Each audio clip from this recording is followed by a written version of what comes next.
Let me ask you something that most people won't even say out loud. Are you actually ready to buy a home? Not just on paper, but in real life. You might have the down payment saved, a pre-approval in hand, and a few listings bookmarked. But if you're unsure whether you're truly ready to commit to the lifestyle, the routine, or even the neighborhood, then you're not alone. In fact, most people overlook two critical tests before diving into the biggest purchase of their life. And today, I'm going to walk you through both of them. Hey, what's going on, everybody? It's Tristan here. If you caught my last video on housing affordability, we broke down what buyers can realistically expect heading into 2025. But affordability is just one side of the story. If you didn't get a chance to check it out, then I'll link it right above me right here and at the end of the video as well. But today, we're talking about the next step, because being able to buy a home and being ready to buy a home are two very different things. I'm a full-time Edmonton-based realtor and a former member of the Canadian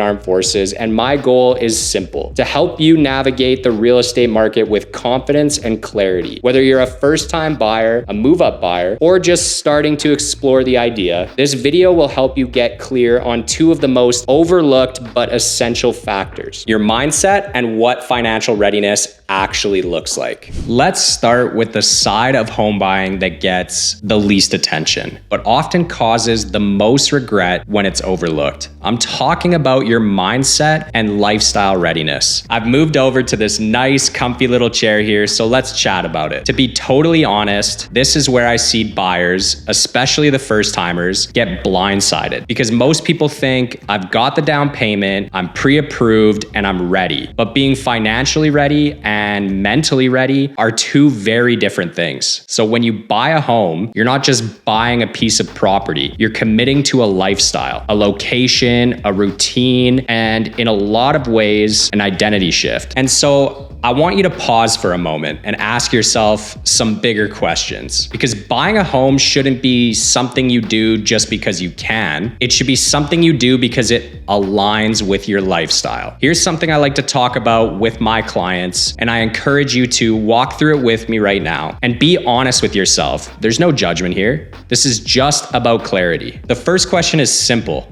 I'll throw it up on the screen, and remember, this is just the baseline. Real estate works best when you can give it time. Unless you're flipping properties for profit, moving within a few years can eat away at your gains. Once you factor in transaction costs, taxes, and closing fees. So the real question is, do you want to be rooted in this location for the foreseeable future at least? The next question usually gets addressed, but maybe not at the level that it should. Think about what your daily life looks like. Do you like the coffee shops that are nearby this location, the parks, the trails, and the amenities? Are there daycare spots if that's important to you? Good schools and gym options? What about the local grocery store? Too many buyers get caught up with the square footage and forget to evaluate how the neighborhood supports their lifestyle. Okay, this next one is huge. And let's be real, Google Maps might say it's 20 minutes to the office, but what does it look like at 7:30 a.m. on a Tuesday morning? Or when there's construction on the hen day? Try the drive out, and if you can, do it during your actual commute hours. And if you find yourself stressing or already resentful about it, then that's obviously a red flag. This final question doesn't get talked about enough. Owning a home means that you're the one unclogging the gutters, mowing the lawns, calling the plumber when something backs up. And if you're used to just calling a landlord, then this shift can be a pretty rude awakening. That doesn't mean that you have to become a handyman overnight, but you do need to budget your time, money, and the mental bandwidth for these small but steady responsibilities that come with home ownership. Maybe you want to grow your family. Maybe you're planning a career change, or you're launching a business from home. The home you choose should align with those goals, not limit them. And if you're unsure what your next few years might look like, then that's okay. You don't have to have every little thing figured out right now, but start mapping out some broad strokes. What's likely to stay consistent, what needs could evolve, and then evaluate this home through that lens. So if you feel like this video has already kind of cleared things up for you and you're ready to commit to home ownership, then I've put together this free buyer's guide, and it's really going to clarify the whole process for you. And it's gonna make things go a lot smoother when you're ready to make that step. You can find it at the link in the description below. Let's be real. When people talk about being ready to buy, what they usually mean is affordability. And while affordability is important, it's not the full picture. You can technically afford a home and still not be financially ready for everything that comes with it. Here's the difference. Affordability is about what the bank says you can borrow. It's your mortgage pre-approval, your credit score, your down payment. It's the green light that says you can do this. Financial readiness, on the other hand, is about whether you should based on your full financial picture, your lifestyle, and your long-term stability. And it's the part that banks don't evaluate, but you absolutely need to. Let me break it down. Here's what real financial readiness looks like in 2025. First things first, that emergency fund equals peace of mind. You've probably heard this rule before, 3 to 6 months of living expenses saved up, but let me add some context here. That's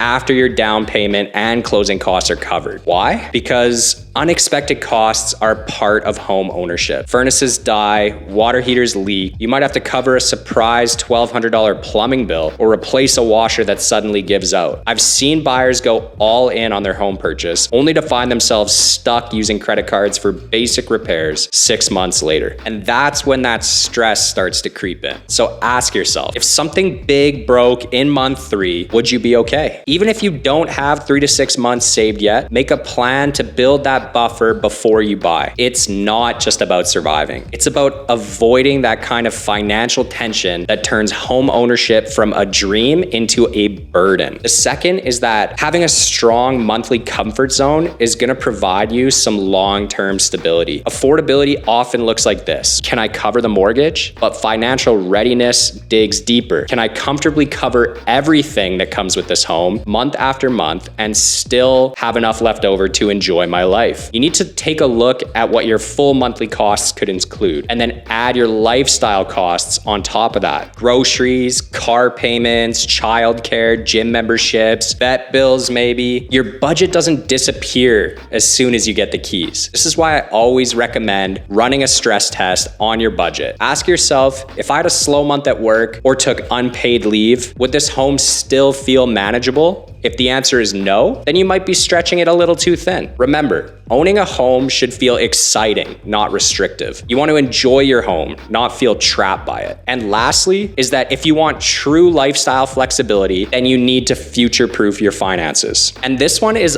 often the one that people tend to ignore. Life changes, job shifts, expenses evolve, and your home needs to fit within that changing picture and not dominate it. Financial readiness means buying a home that leaves room for flexibility. Can you still take a vacation once a year? Can you invest in your future? Can you handle a couple bad months without sliding into debt? If the answer is no, then you're probably not in a stable place to buy, which is totally fine. Pressing pause now is a lot smarter than rushing in and realizing too late that the budget only works on paper. In 2025, with inflation still creeping in and the costs of living fluctuating, predictability is power. Build your margin now so you're not scrambling later. Remember, you're not just buying 4 walls, you're buying peace of mind. And that's what financial readiness truly gives you. So let me be straight with you. Most buyers skip these 2 tests because they're subtle. They're not part of the usual online pre-approval process or flashy listing photos, but they're the ones that determine whether you're still gonna feel good after you get the keys. And listen, if you go through both of these tests and realize that you're not quite there yet, then that's still a win. It gives you time to plan, to save, to explore. There's no shame in pressing pause. That's part of being a smart